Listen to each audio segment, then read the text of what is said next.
नमस्कार दोस्तों। सैनवाल classes for Uttarakhand में आप सभी का हार्दिक स्वागत है। दोस्तों, आज हम उत्तराखंड के इतिहास से संबंधित एक नए टॉपिक पर बात करने वाले हैं। जैसे पिछली वीडियो में हमने शक कालीन उत्तराखंड के बारे में जाना था, यानी शकों से रिलेटेड जो भी हमारे उत्तराखंड के हिस्ट्री से संबंधित इम्पोर्टेंट फैक्ट हैं उनके बारे में जाना था। तो आइए उसी क्रम को आगे बढ़ाते हैं और इसमें कुषाण कालीन उत्तराखंड के बारे में पढ़ते हैं कि शकों के बाद कुषाणों ने किस प्रकार से उन्होंने भारत पर आक्रमण किया और उसी क्रम में उन्होंने उत्तराखंड के क्षेत्र पर भी शासन किया। भले ही वह शासन अल्पकालीन था, लेकिन थोड़ा बहुत कुछ प्रभाव यहाँ पर उसका देखने को मिलता है। और जो सबसे इम्पोर्टेंट हमारे अगर परीक्षा के दृष्टि से देखा जाए तो उनसे रिलेटेड हमारे चाहे तराई वाले भाग की बात की जाए यानी मैदानी क्षेत्र की बात की जाए या फिर शिवालिक की बात की जाए, तो वहाँ पर उनके जो मुद्राएं हैं या अवशेष हैं वो प्राप्त होते हैं और वही उसी से हमारे इतिहासकार थोड़ा बहुत अनुमान लगाते हैं कि इनका शासन प्रशासन उत्तराखंड के तराई या मैदानी क्षेत्र में रहा होगा, जैसे शककालीन था। तो उसी टाइप में कुषाणों ने भी संभवतः उत्तराखंड के क्षेत्र में थोड़ा बहुत उन्होंने भले ही अल्पकालीन हो शासन किया होगा। तो आइए सबसे पहले हम कुषाणों के बारे में जानते हैं कि ये लोग कौन थे, कहाँ से आए थे। तो इनका थोड़ा ऐतिहासिक जो बैकग्राउंड यानी उनके बारे में जानते हैं कि ये लोग कहाँ से थे, क्या थे और इन्होंने भारत पर ही आक्रमण क्यों किया। तो इसके बारे में थोड़ा इनको जान लेते हैं।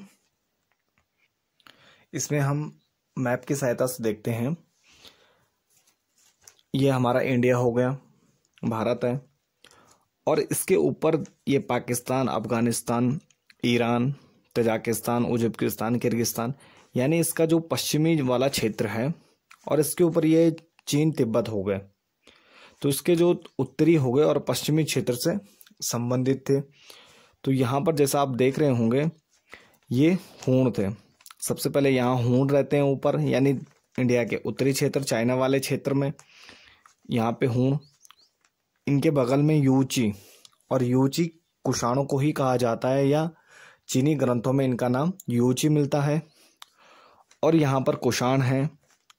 इधर यहाँ पे सीर नदी है, यानी कजाकिस्तान उज्बेकिस्तान वाले क्षेत्र में यहाँ पे सीर नदी, और यहाँ पर शक जाति निवास कर रही है जो इनसे पहले कुषाणों से पहले यहाँ पर भारत में इन्होंने आक्रमण किया था।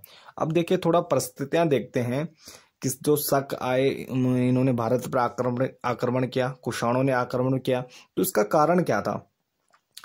तो थोड़ा हम इतिहास में जाते हैं कि दूसरी और तीसरी यानी दूसरी शताब्दी ईस्वी पूर्व की अगर बात की जाए तो यहाँ पर जो ये ऊपर वाला क्षेत्र है, चाइना का ऊपर वाला क्षेत्र है, यहाँ पर उथल पुथल का दौर था। यानी जितनी भी सभी जातियां यहाँ पर निवास कर रही हैं ऊपर, चाहे पश्चिमी क्षेत्र हो या चाहे ये उत्तरी क्षेत्र हो, तो यहाँ पर सभी अपना राज्य का विस्तार करना चाहते हैं। तो इसी क्रम में जब सभी अपने राज्य का विस्तार करना चाहते हैं तो इसी क्रम में क्या होता है, जो ये हूण जाति रहती है, और यह इसके बारे में बता दूं मैं कि यह बहुत ही बर्बर जाति थी। मतलब इनका मुख्य पेशा लूटना था और दूसरे के राज्य को कब्जा करना था। तो ये मतलब उस टाइम की बहुत ही खतरनाक जाति थी। तो ये जहाँ भी आक्रमण करती थी उसको पूरी तरह से नष्ट कर देती थी। तो इसी क्रम में ये जो हूण रहते हैं, जिनको चीनी ग्रंथों में हिंगनुंग कहा गया है, और ये क्या करते हैं, अपना साम्राज्य विस्तार करने की सोचते हैं। तो ये लोग अदर काफ़ी जगह पर आक्रमण कर देते थे, उसको पूरी तरह से नष्ट कर देते थे।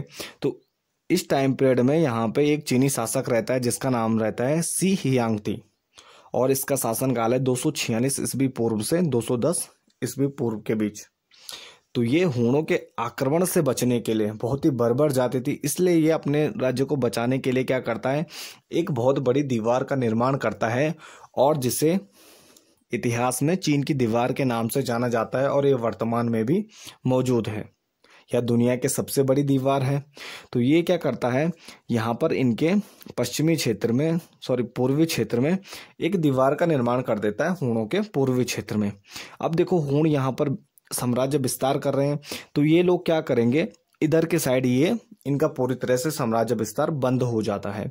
तो ये क्या करते हैं, जो ये हूण रहते हैं, ये इसके बाद पश्चिमी क्षेत्र में साम्राज्य विस्तार करते हैं। तो इसी क्रम में जब यह पश्चिमी क्षेत्र में साम्राज्य विस्तार करने की सोचते हैं तो ये यहाँ पर एक यूची कबीला, ये कबीला वाला टाइम है, यानी जितने भी ये जातियां हैं ये जनजातियां हैं और ये कबीले में रहती हैं। तो ये यूची कबीले में क्या करते हैं, ये आक्रमण कर देते हैं कुषाणों पर। और जब ये कुषाणों पर आक्रमण कर देते हैं तो कुषाण क्या करते हैं, यहाँ से भाग जाते हैं और ये भागकर क्या करते हैं, सीर नदी के आसपास आ जाते हैं। और यहाँ जो सीर नदी के आसपास आ जाते हैं, यहाँ पर पहले से ही क्या करते हैं, शक जाति निवास कर रही होती है, जिसे चीनी ग्रंथों में वो सुन सई कहा जाता है। और ये क्या करते हैं, यहाँ से शकों को परास्त कर उन्हें यहाँ से भगा देते हैं। और इस पूरे क्षेत्र को ये तुर्कमेनिस्तान, उज्बेकिस्तान, तजाकिस्तान, किर्गिस्तान और कजाकिस्तान और किर्गिस्तान वाले इस बीच वाले पार्ट को ये बैक्ट्रिया कहलाता था। ये सामूहिक क्षेत्र क्या कहलाता था, बैक्ट्रिया कहलाता था। और ईरान वाला ये क्षेत्र पार्थिया कहलाता था। तो सबसे पहले जब यहाँ से कुषाण यहाँ आते हैं, बैक्टीरिया पर कब्जा, सीर नदी के आसपास जो शक जाते हैं वहाँ पर कब्जा कर लेते हैं, यानी बैक्टीरिया के क्षेत्र में आ जाते हैं। तो शक जाति यहाँ से भाग जाती है और वो पार्थिया आ जाती है। तो जब यहाँ से यूची कुषाण क्या करते हैं, बैक्टीरिया के क्षेत्र में आते हैं, तो यहाँ पर क्या होता है, ये लोग यहाँ पर 5 शाखाओं में विभक्त हो जाते हैं और अलग अलग शाखाओं में यहाँ पर शासन करने लगते हैं। और जो शक हैं वो पहले पार्थिया पहुंच जाते हैं। फिर क्या होता है कि जो हूण रहते हैं वह यहाँ से फिर बैक्टीरिया में आ जाते हैं और बैक्टीरिया में यहाँ पर दोबारा से कुषाणों को परास्त कर देते हैं। कुषाण फिर पार्थिया में आते हैं, यहाँ पर शक रहते हैं, शकों को फिर यहाँ से भगाते हैं और ये शक भारत में आक्रमण कर देते हैं। और इसी क्रम में जब वो यहाँ पर आते हैं उसके बाद फिर वो भी कुषाण भी क्या करते हैं, भारत की तरफ अपना रुख करते हैं और भारत पर आक्रमण करते हैं। सबसे पहले वो अफगानिस्तान के क्षेत्र में आते हैं, उसके बाद पाकिस्तान में आते हैं और पाकिस्तान के बाद यानी सिंध के आसपास वाला जो क्षेत्र है वहाँ पर शासन करते हैं। और उसके बाद ये यहाँ पर इंडिया पर यानी भारत पर आक्रमण करते हैं। और इसी क्रम में ये उत्तराखंड के क्षेत्र में यानी गंगा नदी घाटी के आसपास वाले जो क्षेत्र है उस पर आक्रमण करते हैं। और जो उत्तराखंड का तराई वाला क्षेत्र है यानी हरिद्वार हो गया, उधम सिंह नगर हो गए, नैनीताल का थोड़ा बहुत पार्ट हो गया, यानी शिवालिक के तलहटी पर और तराई या मैदानी क्षेत्र पर कब्जा कर लेते हैं। और जो कुनिंद रहते हैं वो क्या करते हैं, पर्वतीय क्षेत्रों में निवास करने चले जाते हैं, यानी कुनिंदों को परास्त कर देते हैं। जो उनसे पहले जो शक हैं, शकों को भी परास्त कर यहाँ से भगा देते हैं। इसमें थोड़ा सा एक फैक्ट बताना चाहता हूँ कि जो अगर आपने पढ़ा होगा कि कुषाणों की 2 शाखाएं रहती है, लघु कुषाण और महान कुषाण। तो ये जब हूण यहाँ पर यूची कबीले पर यानी जो तकला मकान यानी तिब्बत वाले क्षेत्र में रहते हैं, जब यहाँ पर हूण आक्रमण करते हैं तो क्या होता है, कुछ कुषाण क्या करते हैं, शक जाति पर यानी सीर नदी के आसपास चले जाते हैं और उन पर आक्रमण कर देते हैं। तो जो लोग आक्रमण करते हैं और उसके बाद भारत में आते हैं उनको महान कुषाण शाखा कहा जाता है। और जो लोग वहीं रह जाते हैं यानी यूची जो जहाँ पर वो पहले निवास कर रहे होते हैं यूची कबीले में, वहीं पर कुछ जो लोग रह जाते हैं उनको लघु कुषाण यानी जो तिब्बत के क्षेत्र में रह जाते हैं लघु कुषाण कहा जाता है। तो ये थोड़ा फैक्ट याद रखने वाला है। इसके बाद जब ये 5 शाखाओं में बढ़ जाते हैं तो इनको इनका प्रमुख जो शासक रहता है कुजुल कडफिसेस, ये 15वीं ईस्वी से 64वीं ईस्वी तक ये शासन करता है। ये क्या करता है, जब ये बैक्टीरिया में सारे अलग अलग हो जाते हैं, 5 शाखाओं में विभक्त हो जाते हैं, तो ये दोबारा से सबको जीतता है और ये कुआंग मी शाखा से संबंधित होता है। और ये क्या करता है, ये कुआंग मी जो इनकी 5 शाखाओं में से एक शाखा रहती है, ये सबको विजित करता है और सबको कुषाणों को एक कर देता है। और इसके बाद इसके नेतृत्व में भारत पर आक्रमण होता है। और इसके जो प्रमुख शासक हैं थोड़ा उनको देख लेते हैं। अगर इनके प्रमुख शासकों की बात की जाए तो सबसे पहले कुजुल कडफिसेस यानी 1564वीं ईस्वी में इसके नेतृत्व में भारत पर आक्रमण होता है। फिर ये यहाँ पर ये अफगानिस्तान, पाकिस्तान और थोड़ा बहुत भारत का एरिया कब्जा कर लेता है। इसके बाद इसका पुत्र भीम कडफिसेस यानी कडफिसेस सेकंड शासक बनता है 64 से 78 ईस्वी के बीच, और इसके नेतृत्व में यूपी तक विस्तार हो जाता है। पूरे जो कुषाणों का शासन है वह यूपी तक, उत्तर प्रदेश के क्षेत्र तक उनका विस्तार हो जाता है। उसके बाद कुषाणों का महान शासक यानी कनिष्क 78 से 102 ईस्वी के बीच शासन करता है। तो यह शासक बनता है और इसी के नेतृत्व में उत्तराखंड पर आक्रमण होता है और उत्तराखंड के तराई वाले भूभाग पर यानी जो मैदानी क्षेत्र पर जो कब्जा होता है तो उसका श्रेय जाता है कनिष्क को। यानी कनिष्क के शासनकाल में उत्तराखंड पर कुषाणों का आक्रमण होता है। उसके बाद वासिष्क 102 से 106 ईस्वी के बीच, उसके बाद हुइस्क 106 से 138, उसके बाद फिर कनिष्क सेकंड, और उसके बाद जो इनका अंतिम शासक रहता है या प्रभुत्व संपन्न शासक रहता है जिसके नेतृत्व में काफी बड़ा भूभाग जो कुषाणों का था वो रहता है, तो वो 210 से 240 ईस्वी के बीच शासन करता है। और इसके बाद इनका पतन का दौर शुरू हो जाता है और यहाँ के जो क्षेत्रीय शक्तियां हैं वो इनको परास्त करती हैं और कुषाणों का जो शासन है वह भारत से समाप्त हो जाता है। ये चीजें सारी भारतीय इतिहास से संबंधित है, यानी उनकी जो ऐतिहासिक पृष्ठभूमि है थोड़ा उसके बारे में जाना। अब आते हैं जो हमारा आज का मुख्य टॉपिक है कुषाणकालीन उत्तराखंड। आइए उसके संबंध में बात करते हैं कि उत्तराखंड से संबंधित क्या क्या इंपॉर्टेंट फैक्ट है जो हमारे आने वाली परीक्षाओं के दृष्टि से इंपॉर्टेंट है। कुषाणकालीन उत्तराखंड, देखिए सबसे पहले अगर इनके आक्रमण की बात की जाए तो जो कुषाणों द्वारा आक्रमण किया गया वो उत्तराखंड के तराई भाग पर इनका आक्रमण और कब्जा किया जाता है। यानी तराई भाग पर ये आक्रमण करते हैं और उस पर कब्जा कर लेते हैं।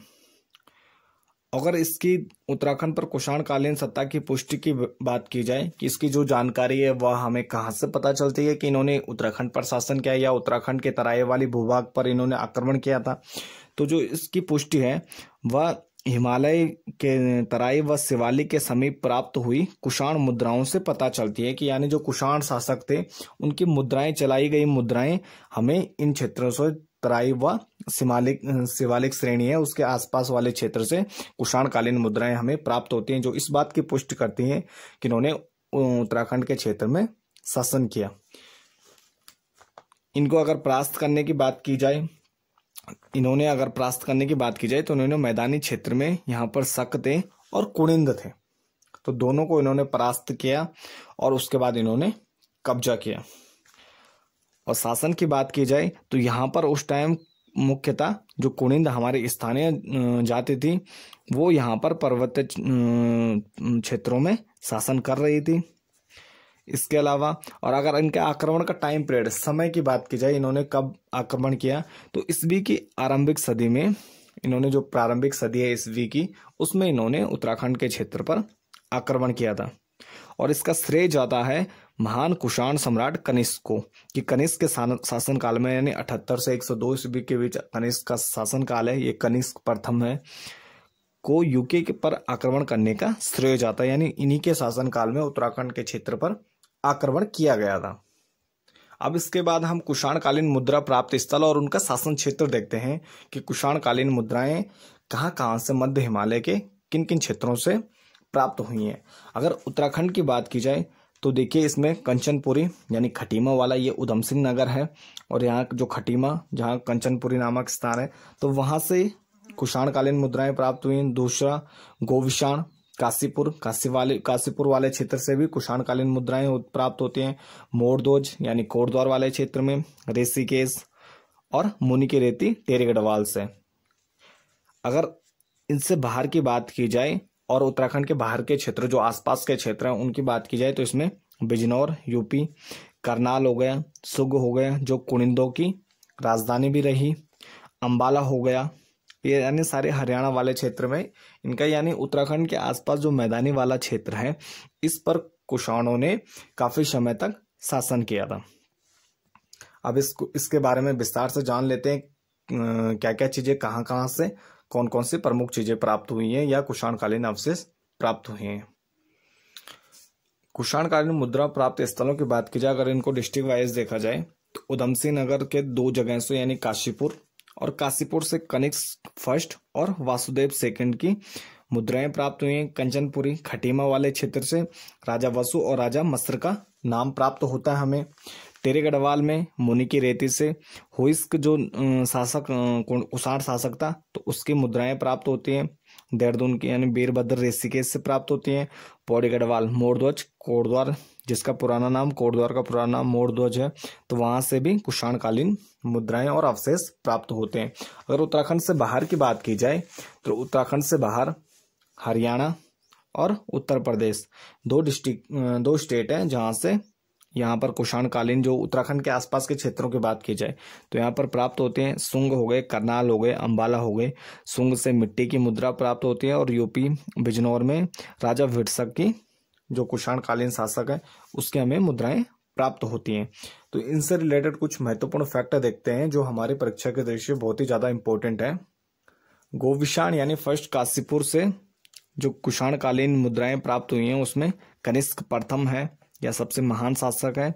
और इसकी जो नाणक स्वर्ण मुद्राएं यहाँ से प्राप्त हुई हैं, इन मुद्राओं में एक तो ये इंपॉर्टेंट फैक्ट ये स्वर्ण मुद्राएं हैं और इसमें देवी नना या ननों का चित्र बना हुआ है। जो एक तरफ क्या है देवी नना या ननों का चित्र बना हुआ है और पार्श्व में ननों का चित्र है, यानी इस पर चित्र एक तरफ चित्र बने हुए हैं, देवी नना का चित्र बना हुआ है और दूसरी तरफ इसमें सम्राट कनिष्क का चित्र है और ये दोनों स्वर्ण मुद्राएं हैं।